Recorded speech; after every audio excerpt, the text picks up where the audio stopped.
Hey there, and welcome to Family Revenge. We're so glad you're here. Don't forget to like and subscribe so you can stay with us for every twist and turn. Let's jump right in. I came home covered in road salt, grease, and frozen sweat. It was close to midnight, snow still coming down sideways, and my back felt like someone had taken a crowbar to it. The shop had been down a guy, so I'd pulled a double. 18 hours in steel toe boots with frozen hands and some gas station coffee that tasted like burnt rubber. I just wanted to shower, eat something hot, and pass out. But the second I stepped inside, I knew something was off. Her duffel bag was by the door, navy blue, the one with the broken zipper pull. My heart dropped. She wasn't supposed to be home. She was supposed to be at my parents' house, where she'd spent every New Year's Eve since she was 5. I dropped my keys and boots, didn't even take my coat off. I walked into the living room and found her curled up on the couch like a stray, still in jeans, hoodie, and boots. One arm tucked under her, the other dangling off the edge. The TV was on, volume low, just some late-night infomercial playing to no one. She looked up when I got close. Her eyes were puffy, nose red, lips pressed tight like she was holding in something sharp. No teenager comes home early from New Year's Eve without a damn good reason. "What happened?" I asked, crouching down. "Why are you here?" She sat up slow, hugging her knees, voice barely a whisper. "They said they weren't expecting me." I blinked. "What?" "You talked to Grandma 2 days ago. You packed gifts." She nodded, eyes locked on the floor.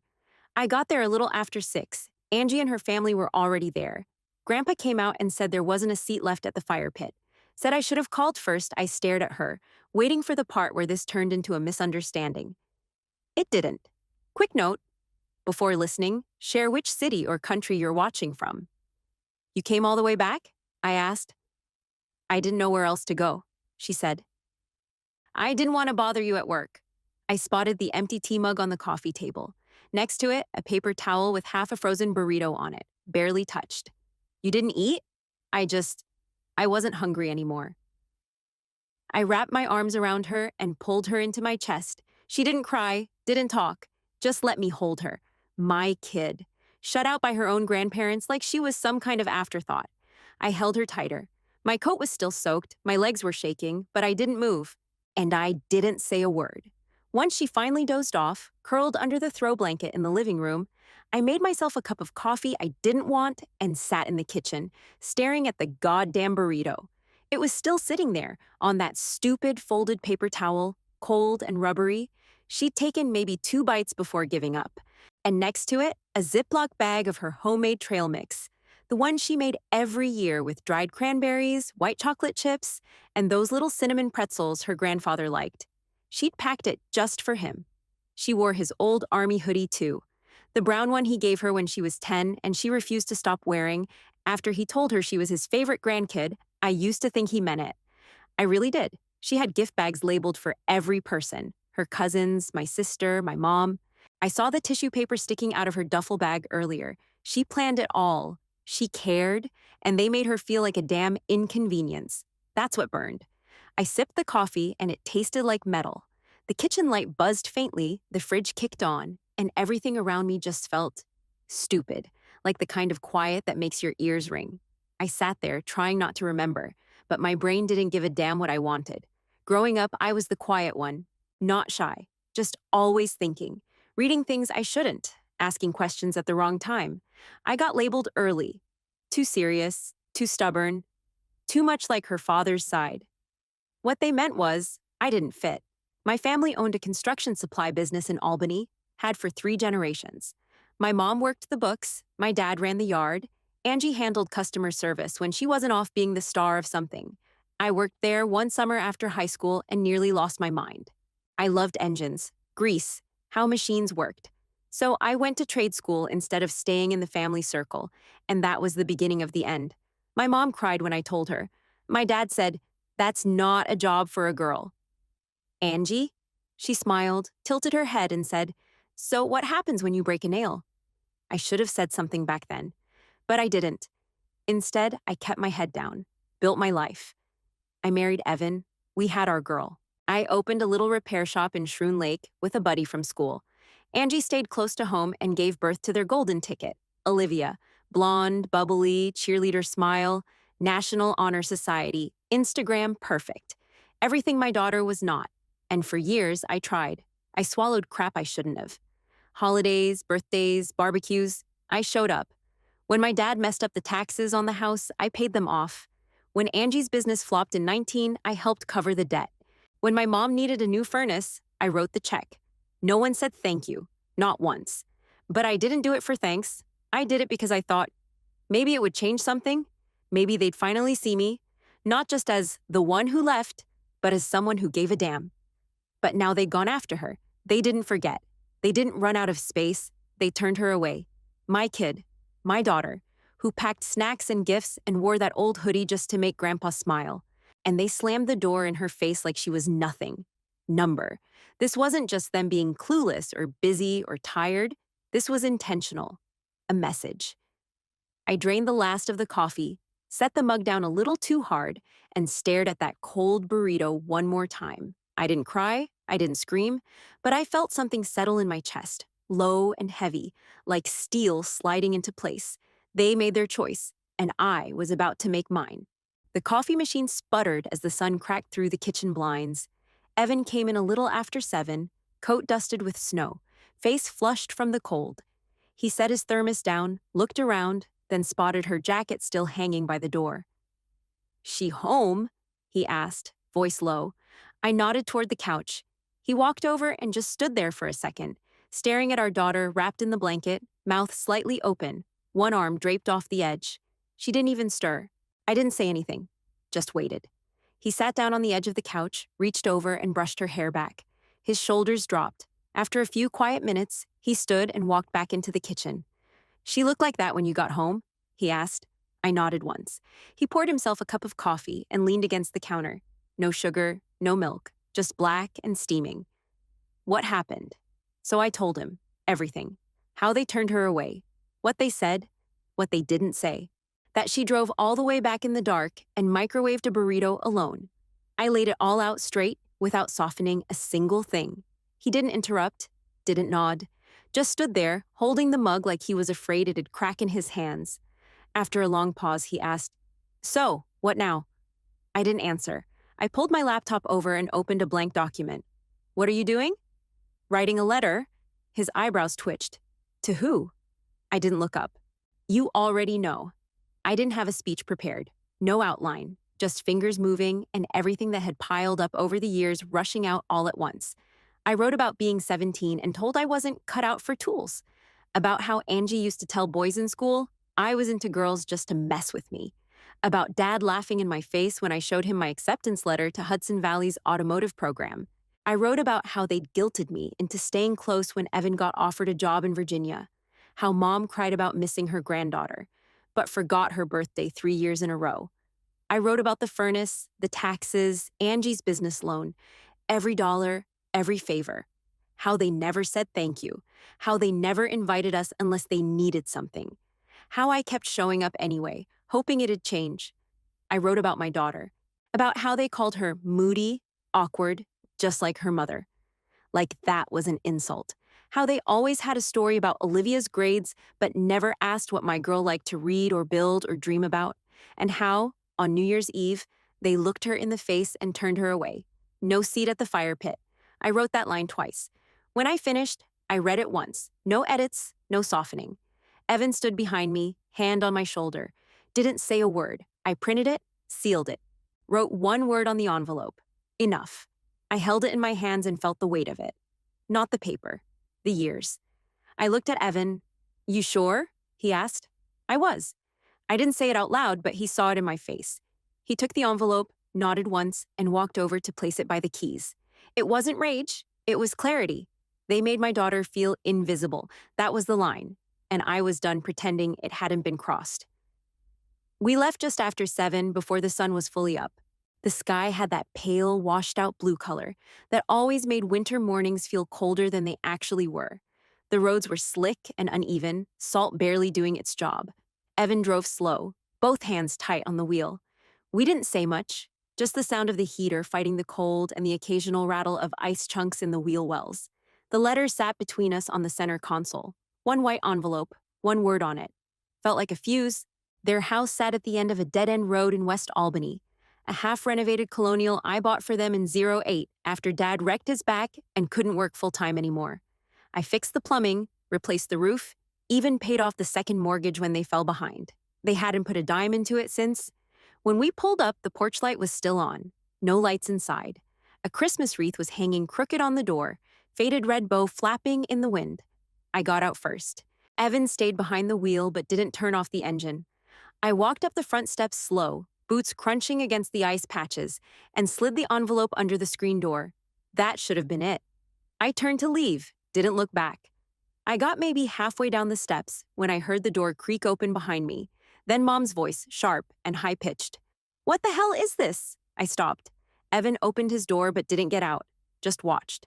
I turned just in time to see her pull the letter out from under the door. She was in a fleece robe and pink slippers, no coat, hair sticking out in every direction like she just rolled out of bed. She opened the envelope right there on the porch. Her eyes darted across the page, fast at first, then slower. By the time she got to the second half, her face had gone ghost white. She looked up at me, mouth open, trying to form something. Then she screamed, "Harold! Angie! Get out here! You need to see what your ungrateful daughter just did." I stood still. Evan stepped out of the truck now, leaned against the door. A second later, Dad came storming out in a thermal shirt and mismatched socks, rubbing sleep from his eyes.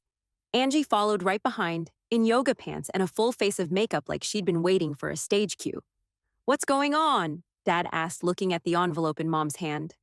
"She's kicking us out!" Mom shrieked, shaking the paper like it was on fire. "She's cutting us off!" Dad blinked like he didn't understand the words. Angie grabbed the letter from her, skimmed it, then scoffed. "You're seriously doing this? Over a misunderstanding?" I opened my mouth, but she didn't give me the chance. "She probably lied to you," she said. "You know how moody she gets. Maybe she left on her own. But no, you always assume the worst." Still not one of them asked about my daughter. Not once. "She cried herself to sleep on our couch," I said, voice low but steady. "She didn't eat. She thought she did something wrong." Mom waved her hand like she was swatting a fly. "Oh, stop dramatizing. She's a teenager. They pout." My jaw clenched. Evan took a step forward. Angie crossed her arms. "You've always been so damn sensitive. Just like in high school, remember? Everything's a slight with you." Dad finally spoke. "We're your parents. This is how you treat us." I took one step off the bottom stair and looked at all three of them. "You treated my kid like she didn't belong. You want to talk about loyalty? Family. That goes both ways. You're making a mistake," Mom snapped, "and you'll regret it." I didn't flinch. Evan opened the truck door for me. I got in. Behind us, I could hear them shouting over each other, still going, still performing. But not one word about her. Not one. By the time we pulled back into the driveway, my phone was already buzzing. 3 missed calls, 2 voicemails, 14 unread texts. I didn't check any of them right away. I left the phone on the counter and went to check on my daughter, still curled up in the same blanket nest on the couch, breathing slow and even. Evan closed the door behind us, hung up his coat, and stood by the sink just watching me. He didn't say anything, just nodded like, "Yeah, we knew this was coming." The phone buzzed again, then again. Finally, I grabbed it. First one was from my cousin Rachel in Syracuse. "You only get one set of parents. Don't do something you'll regret." I didn't reply, just deleted it. Next, a block of texts from Mom, each more unhinged than the last. "Answer me. I cannot believe you would humiliate us like that. This is mental illness. You need help." Still not one question about her granddaughter. Then a voicemail popped up from her, timestamped 10 minutes ago. I hit play and walked away while it loaded. Her voice came through loud and clear, full of fake concern undercut by pure venom. "You've lost your mind. You're acting like some unstable, bitter child. Are you really going to throw away your family over one misunderstanding?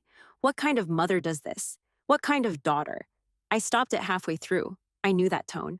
I'd been hearing it since I was 12. Next came Angie. Of course. She didn't even pretend to care. "Look, I'm willing to forgive you, but Olivia's racing camp is non-refundable, and we're short this month. If you still care about family, you'll do the right thing." That was it. That was the moment it all clicked. They didn't believe me. Still, after all these years, after everything I'd said and written and shown them, they still thought it was a tantrum, a stunt. They never took me seriously when I was a kid. They don't now, and they definitely didn't take her seriously. That was the part I couldn't let go. They looked my daughter in the eye, shut the door, and still thought they had the right to ask me for more. I turned to Evan. I'm calling a lawyer. His face didn't change. He just said, Tell me what time. I'll go with you. I stood there for a second, phone still in my hand, and let it all sink in. This wasn't a warning shot anymore. This was the end of the road. I grabbed a notepad, scribbled down the law office my friend Leah had used last year for a property issue. Then I opened my laptop and filled out the online appointment form. It gave me a slot at 9:30 the next morning. I clicked confirm and stared at the screen like it might explode. Evan came over and stood behind me, resting his hand on my shoulder. You doing okay? No, I said, but I will be. I didn't check my phone again that night. I turned the ringer off, stuck it in the kitchen drawer, and didn't touch it even when it buzzed through dinner. Evan made spaghetti and garlic bread. My daughter finally woke up and ate a full plate without saying much. We didn't push her to talk, just let her be. Later that night, while she showered, Evan and I sat on the couch and watched reruns of some dumb sitcom we'd seen a dozen times. His hand stayed on my leg the whole time. Not in a romantic way, just solid, steady. When she came out of the bathroom in her pajamas, she looked at me, paused, and said, Thanks for today. I stood up, walked over, and kissed the top of her head. You don't have to thank me. You're my kid. She nodded and went to her room. The house went quiet. No fireworks, no breakdowns. Just a line drawn that finally stayed drawn. The lawyer's office was in a plain brick building next to a pizza place that wasn't open yet. Snow was still melting in the gutters. Evan waited in the truck while I went inside. His name was Craig Fowler. Mid-50s, short-sleeved dress shirt, in winter, smelled like burnt coffee. He scanned the folder I brought without saying much, just flipping through printouts of mortgage statements, deed paperwork, utility bills, all of it. After maybe 5 minutes, he looked up. You own it outright. No liens. House is yours. And the utilities? All under your name. They don't have a legal leg to stand on. He slid a form across the desk. This is the 60-day notice of eviction. I'll file it for you today. Certified mail and hand delivery, I signed it without hesitation. Anything else? I asked. If they make threats, call me. If they damage the property, call the sheriff. I stood up to leave. But before I reached the door, he said, Good on you. Most people don't do this until they've been bled dry. I didn't say anything back, just walked out. By noon, I'd cut off every account. Gas, electric, water, internet, all of it. I gave notice to the utility companies with documentation that the tenants were being evicted and had no lease. They'd get the same shut-off notices I did. Only difference was, I knew how to survive without heat. They didn't. That night, the blowback started. First was my Uncle Ray. Texted me something about disgraceful behavior, and family doesn't evict family. I replied with PDFs of the deed and 4 years' worth of payment history. Next came my second cousin Lacey. I heard you dumped your sick parents on the street. Is that true? I didn't argue. I sent her a clean copy of the eviction notice, the tax statements, and a screenshot of the utilities in my name. That was it. After the 5th round of accusations, I made a shared drive, labeled every file by name, and sent the link to everyone who reached out. Let the truth speak for itself. They tried spinning it, of course, said I was unstable, said I was going through something, that I was holding a grudge from high school like a child, that my daughter was probably exaggerating, again. But I didn't need to yell, I just sent the receipts. Then Aunt Marilyn showed up. She knocked on the door around 6, holding a Tupperware of baked ziti, like she thought that'd soften the blow. I didn't invite her in, just stepped out onto the porch and shut the door behind me. I don't want to pick sides, she said, hands tight on the container, but you know your parents. They can be harsh, sure, but they love you. No, Marilyn, I said. They love what I give them. She blinked, caught off guard. So I told her everything, no filter. From the trade school fight to the property taxes, every time I paid a bill, every time they called my daughter names or made backhanded comments, and how they turned her away on New Year's Eve like she was a damn stranger. She just stood there, quiet. When I finished, I asked, Did they tell you any of that? She shook her head slowly. No, just that you cut them off out of nowhere. I nodded. That's their version. This one's mine. She didn't argue, didn't defend them, just handed me the ziti and said, "I'll talk to Ray." After she left, I set the food on the counter and stared out the window for a long time. By the end of the week, the noise died down. No more angry texts, no more voicemails. Word got around, and people started backing off. Slowly, the phone got quiet. And my parents still hadn't said a word about my daughter. Not one. A week later, Craig called. "They haven't packed a single box," he said. "Our process server saw laundry on the line and groceries going in." I didn't say anything, just stared out the kitchen window, watching the neighbor's kids shovel the sidewalk like it was a battlefield. "They know the clock's ticking," he added, "but some people don't believe fire's real until they feel the burn." "Then let it burn," I said. I hung up and pulled up my old Zillow account. Spent 10 minutes updating the listing I never thought I'd need. 3-bedroom, 2-bath, newly renovated kitchen, large backyard, decent neighborhood. No mention of the stubborn ghosts inside. I got 2 offers by the end of the week. I took the cleanest one. Full cash, quick closing. Buyer wanted it cleared by the move-in date, no exceptions. I sent that note to Craig. He filed the final order. I didn't visit, didn't want to see them. I stayed busy with work, handled everything through email and phone. Evan offered to drive by a few times, but I told him not to bother. Let the system handle it. 2 days before the deadline, I got a text from a neighbor down the block. Barb, the one who always baked cookies for the holidays. She'd never picked sides, but she knew everything. "They're being removed now." Screaming. "Cops are here. Your mom's outside in a robe yelling about betrayal." I stared at it for a full minute. Then I put my phone down and went back to changing the oil on a Chevy Impala. By the next morning, they were gone. They moved in with Angie. Of course they did. She posted about it like it was a humanitarian mission. Wrote some long Facebook post full of vague Christian quotes and hashtags like family first and grace in hard times. She said it was just a misunderstanding, that she was the reasonable one, and that we don't give up on the people who raised us. I didn't comment. I didn't even read the replies. I just waited, because I knew. 2.5 weeks later, it started cracking. Olivia texted my daughter. "Grandma keeps complaining about the heat and yelling at Mom about the food." A few days after that, Aunt Marilyn called again. "Your sister's drowning," she said. "Your parents are fighting in the driveway at 6 a.m. Angie called Ray crying. I just said, "Not my circus." Truth is, I knew exactly what Angie was dealing with. But she'd never admit it out loud. She still thought she could fix everything with a well-lit selfie and a quote about forgiveness. But you can't put lipstick on entitlement. Not when it screams in your face about the wrong brand of peanut butter. Word started getting around. The golden child was cracking. The perfect family portrait had mold under the frame. And for once, I didn't feel bitter about it. I felt free. It was a Thursday afternoon just after 4. I'd just finished rotating tires on a Dodge Ram when my phone buzzed. Front porch camera alert. Angie. Standing there like she hadn't spent the last month calling me unstable through mutual cousins and inspirational Facebook quotes. Hair up, no makeup, sunglasses pushed back on her head like a headband. She looked exhausted, and not the Instagram filter kind. The real kind. The kind that lives in the lines around your mouth when nothing's gone your way in a while. I wiped my hands on a rag, got in my car, and headed home. She was still standing there when I pulled into the driveway. Didn't wait for me to invite her in. Just started talking as I stepped out of the car. "I need your help," she said, eyes darting everywhere but my face. I wouldn't ask if it wasn't serious. I shut the car door. "They found a rental," she continued, "a duplex near Madison Avenue. But they need first month, last month, plus a deposit, and they won't qualify without co-signers." She finally looked me in the eye. "I'm tapped out. I just need help with the deposit." That's all. I didn't answer right away. I just stared at her.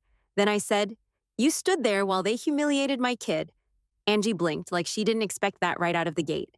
"She came home on New Year's Eve thinking she wasn't wanted." I said, "And you? You let it happen. You watched it happen.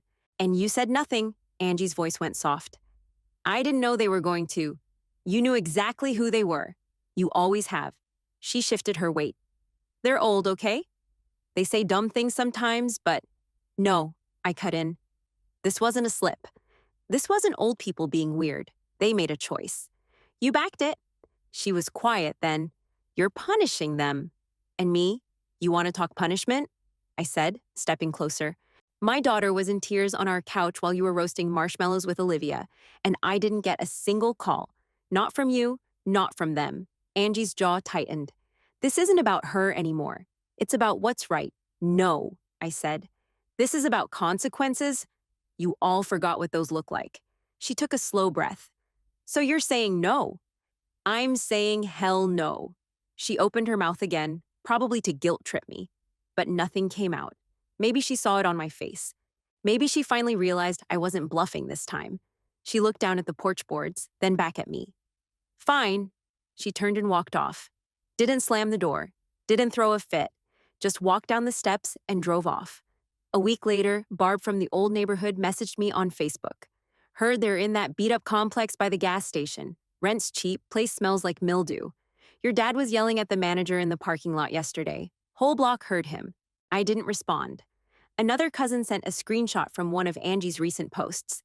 Doing our best to support mom and dad through this cruel betrayal. Family loyalty doesn't come with conditions. Sure. Meanwhile, word got around fast that Angie had kicked them out after one too many fights. Apparently, Dad screamed at Olivia for using the wrong damn detergent, and Mom went ballistic when Angie served leftovers 2 nights in a row. They were on their own now. No more handouts. No more favors. And they still kept running their mouths, telling anyone who'd listen how I abandoned them, how I turned cold, how I was never really part of the family. But something had changed. People stopped listening. Late May. Porch weather. We were both kicked back in the Adirondack chairs Evan built last spring, sipping iced coffees that were more creamer than coffee. The dog snored under the steps, cicadas buzzing low in the trees. No yelling, no guilt-tripping texts, no fake holidays to show up for, just peace. My daughter stretched her legs out and sighed like someone who finally exhaled after holding it in too long. I don't miss them, she said, plain as day. I didn't look at her, just watched the wind move through the maple branches. I thought I would, she added, taking another sip, but I don't. Not even a little, I nodded. That's okay. She looked over at me. Do you? No, I said. Not anymore. She smiled, then scrunched her face. Is that bad? No, I said again, louder this time. It's honest. We sat in that for a minute. Not awkward silence, just the kind that tells you you're finally safe. She leaned forward, hair falling into her face. Can we do things different now? Like what? She shrugged. Smaller holidays. No guilt invites. Just people who actually want to be here. I like that. More sleep? Less drama? Done. No pity visits. No fake check-ins. Deal. She grinned, leaned back, and closed her eyes. My phone buzzed on the armrest. I glanced down. Unknown number. Preview line said, "You should be ashamed. Family loyalty." I didn't read the rest. I deleted it without opening it. She didn't even ask who it was. She saw my face, rolled her eyes, and shook her head. Still trying, huh? Let 'em, I said, and they're talking to a wall. She laughed, real, from the gut. Not sarcastic, not bitter, just light. Then she turned toward me, serious all of a sudden. Did I ruin everything? My chest tightened, but I didn't flinch. No, you showed me what needed to be done. She let that sit for a second, then nodded like she finally believed me. We sat a while longer, watching the dog twitch in his sleep and the condensation slide down our cups. Inside, dinner was prepped. Nothing fancy, just chicken, rice, and roasted broccoli. No drama, no pretending. Eventually she said, "You think they'll ever stop?" No, I said, but I already did. And that was the difference. They once said there wasn't room for my daughter at their table. Now, there's no room for them at ours. 2 years later, I still got porch mornings, still had my peace. My daughter was off at Clarkson now, studying mechanical engineering. 3rd semester in, thriving. She called every Sunday, sometimes just to vent about thermodynamics, sometimes just to talk about nothing. Her voice was lighter, her laugh came easier. The house money covered most of her tuition. What was left went into a small emergency fund, just enough for a car repair, a plane ticket, or a busted water heater. We didn't splurge. We didn't owe anyone. Last month, she texted me a photo of her with engine grease on her cheek and a half-assembled go-kart in the background. She looked so damn proud. I signed up for the shop elective, she wrote. Guess it runs in the blood. I didn't cry, but I felt something crack wide open in my chest. As for my parents, They were still stuck in that same busted duplex by the gas station, the one with the sagging gutters and mold stained siding. I heard they went through 3 landlords already and still hadn't figured out how to live on their own. Angie?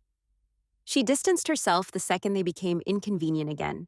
Last I heard, she was calling it complicated when people asked. No more hashtag sermons, no more declarations of grace. Most of the family went quiet. I didn't chase after them. Today I found myself scrolling through my old texts. I don't know what I was looking for. Maybe some proof of who I used to be before all this. But there was nothing. No voicemails, no call logs, no saved threads. I'd wiped it all without meaning to. Somewhere between one phone upgrade and a few long overdue deletes, every trace of them vanished from my screen. Not a photo, not a message, just silence. Evan walked past with a cup of coffee, kissed the top of my head, and went out to mow the lawn. The dog followed him out, tail wagging. I sat there, thumb still on my phone, screen dark, and just let the stillness settle in. I didn't feel guilt anymore. I didn't feel anything I needed to fix. I protected my daughter. I chose her. But tell me, was that too far or just far enough?